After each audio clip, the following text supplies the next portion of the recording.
Padre Fábio, qual é o significado do jejum? Acho boa a pergunta, porque às vezes nós compreendemos o jejum de maneira muito equivocada. Tudo aquilo que nós fazemos e que faz parte da vida espiritual, que a igreja nos propõe, a igreja, por exemplo, nos recomenda o jejum, a abstinência, né? O jejum a gente lembra muito do tempo da quaresma. Então, durante 40 dias eu fico sem comer chocolate, durante 40 dias eu fico sem beber cerveja. Cada um escolhe aquilo que é, né? Tem gente que tem que escolher ficar calado, né? Porque fala demais, né? O jejum é um instrumental que nós temos para nos ajudar a alcançar resultados naquilo que nós falávamos no início do programa, no nosso crescimento espiritual. Nós não podemos compreender o jejum apenas como uma restrição. Não é uma proibição. Então eu não estou proibido de comer carne na quaresma. A igreja nos recomenda que a gente viva a restrição para a gente poder educar a nossa vontade. Então, se eu sou capaz de viver a disciplina de dizer, não, hoje eu não vou comer carne porque eu estou colocando diante do meu coração um sacrifício para agradar a Deus. Mas o que desse meu sacrifício pode verdadeiramente chegar ao coração de Deus, gente? É aquilo que Ele transforma dentro de mim. Porque o que agrada a Deus não é a restrição, mas sim o resultado da restrição. A mãe não vai ficar feliz porque o filho ficou ajoelhado no milho lá de castigo. Ela não fica feliz quando ela coloca o filho numa restrição. Hoje você não vai assistir televisão. O que vai deixar a mãe feliz não é o filho ter obedecido, ficar sem ver a televisão. Mas é o que? O ficar sem ver a televisão vai provocar no coração do filho. Porque depois, antes de desobedecer, ele vai pensar duas vezes. Então veja bem, a restrição neste caso, dentro do processo da educação dos filhos, nos ensina alguma coisa sobre o jejum. O filho viveu uma restrição, a mãe proibiu de ver TV por 2 dias, ele obedeceu. E durante aquele tempo em que ele está obedecendo, ele repensa a atitude cometida, que foi errada. E depois ele pensa 2, 3 vezes antes de fazer de novo. Então significa que a restrição alcançou um processo educativo, norteou a consciência daquele menino para um caminho novo. É verdade. Aquele tempo que eu fiquei sem ver TV me fez pensar nisso, me fez pensar naquilo, o fortaleceu para ele ser uma pessoa melhor. A mesma coisa, minha gente. Quando nós vivemos o processo da restrição que o jejum nos propõe, a gente tem que ligar essa restrição a alguma forma de crescimento. Eu particularmente penso que nós estamos cada vez mais avessos, né? Nós não queremos muito sacrifício na vida. Pode observar que nós somos frutos de uma geração em que as coisas vêm muito fácil, né? Você vê aí na televisão às vezes, né? Você compra um aparelhinho, coloca na barriga e aquilo vai te deixar com um abdômen maravilhoso, né? Você toma uma cápsula e emagrece não sei quantos quilos. Tudo mentira, porque não existe milagre. Depois você vai ler lá nos produtos, né? Tá lá. Este produto só tem eficácia se for feito durante um processo de dieta alimentar, de atividade física. Então, pronto. Então, o que verdadeiramente nos transforma é o rigor e a dieta que a gente vai seguir no dia a dia. Eu tenho vontade de comer 2 barras de chocolate todos os dias, mas eu não como, porque eu sei que ela não faz bem à minha saúde. Eu sei que eu vou entupir as minhas veias, eu sei que eu vou ficar entupido de colesterol, eu sei que eu vou provocar um mal terrível às minhas artérias. Então, para não cometer esse mal terrível contra as minhas artérias, eu deixo de comer.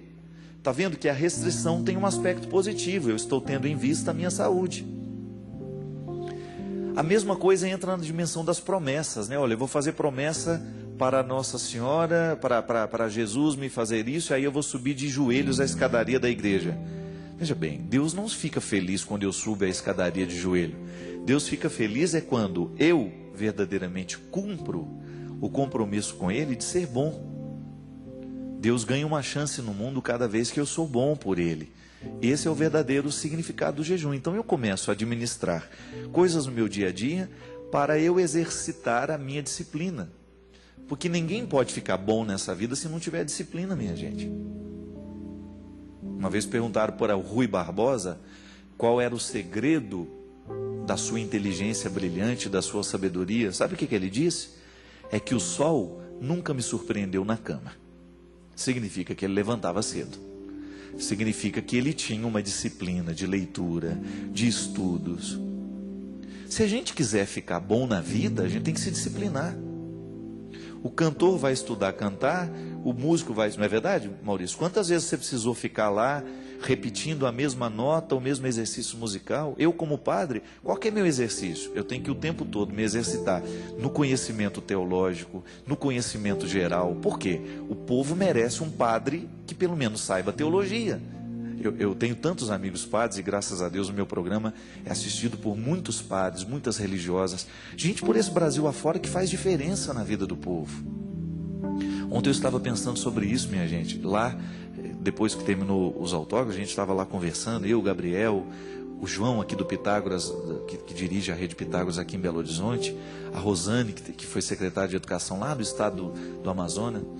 A gente estava conversando sobre o quanto, e a Rosane me falava isso, falou, padre, o senhor tem um programa de televisão toda semana, o senhor tem um poder de comunicação, porque o senhor atinge muita gente. E ontem, né, quando passava aquelas pessoas, aliás, eu não gosto muito desse negócio de ficar dando autógrafo em livraria, porque o nosso encontro com as pessoas é muito rápido, né, e às vezes não dá tempo de ouvir o que a pessoa tem a dizer. São tantas coisas bonitas que às vezes as pessoas falam disso. Mas não é mágica o que o programa de televisão pode fazer. O que o programa de direção espiritual faz na vida das pessoas não é mágica. Põe esse povo para pensar, põe esse povo para rezar, põe esse povo para viver melhor. É a força da palavra de Deus nos motivando a tomar uma iniciativa. Gente, o diabo mora no corpo preguiçoso, eu costumo dizer isso. O diabo mora na mente preguiçosa. O diabo faz a festa em quem é preguiçoso. Ao contrário que Deus vence o tempo todo na pessoa que tem disciplina. Pode observar isso. Estamos falando dos padres, por exemplo. Quantos padres que estão aí já se formaram na teologia, às vezes tem 10, 20 anos que se formaram na teologia, nunca mais leram um livro de teologia, não podemos. O povo merece que nós façamos constantemente a nossa evolução, a nossa atualização teológica. E isso é bonito, você vê, você encontra quantos padres que a gente encontra pelo Brasil afora, que estão estudando, que não pararam no tempo, que não se limitaram a ficar administrando a paróquia, mas tem uma disciplina no dia a dia, né? Para poder fazer do seu trabalho, da sua vida, poder fazer naquele momento que está ali cuidando da sua paróquia, administrando a sua paróquia, ter a oportunidade de ter um momento de disciplina, onde ele possa ter o seu momento pessoal de cultivo, de oração, de vida pessoal, de estudo. Infelizmente, às vezes, a correria é tão grande na vida, né? Outro dia, eu me lembro que a reportagem de uma revista de circulação nacional, o ano passado, mostrou que padres e freiras são as pessoas que têm a pior qualidade de vida no Brasil. Vocês já viram isso? O ano passado saiu uma reportagem. Por quê? Por causa do acúmulo de trabalhos, por causa do acúmulo de atribuições e até mesmo por causa do preconceito da sociedade com a figura do padre e da freira. Muitas vezes nós não temos o direito de cuidar da nossa saúde, porque as pessoas acham que a gente não tem direito. Muitas vezes a visão que a pessoa tem do padre é que ele tem que ficar 24 horas trabalhando. Não, ele tem que ter o direito de ter o momento dele de lazer, ele tem que ter o momento dele de estudo. Isso tem que ser respeitado, porque senão ele vai perdendo a qualidade. Isso é uma luta que nós precisamos ter dentro dos nossos seminários, por exemplo, que a gente possa viver uma disciplina saudável, que não adianta ter lá no horário de estudo, se a gente não estuda.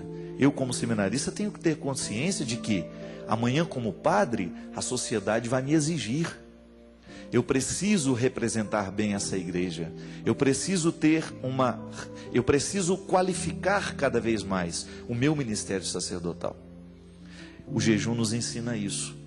Você precisa ser um bom advogado, mas você não será um bom advogado se você não tiver a sua disciplina de atualizar-se, de buscar um conhecimento cada vez mais atualizado, de você procurar superar-se, de você buscar no seu dia a dia o sacrifício nosso de cada dia. Cada um sabe do sacrifício que precisa ter para crescer. Agora, se eu digo, eu não quero sacrifícios, eu jamais vou conseguir ser alguém nessa vida. Se o estudante que quer passar no vestibular não vive o seu sacrifício todos os dias, não vive o seu jejum, a dimensão bonita e positiva da restrição. Hoje eu não vou ao clube, hoje eu não vou jogar o meu futebol, hoje eu não vou fazer isso. Por quê? Porque eu tenho um bem maior a ser alcançado. Então hoje eu tenho urgência disso.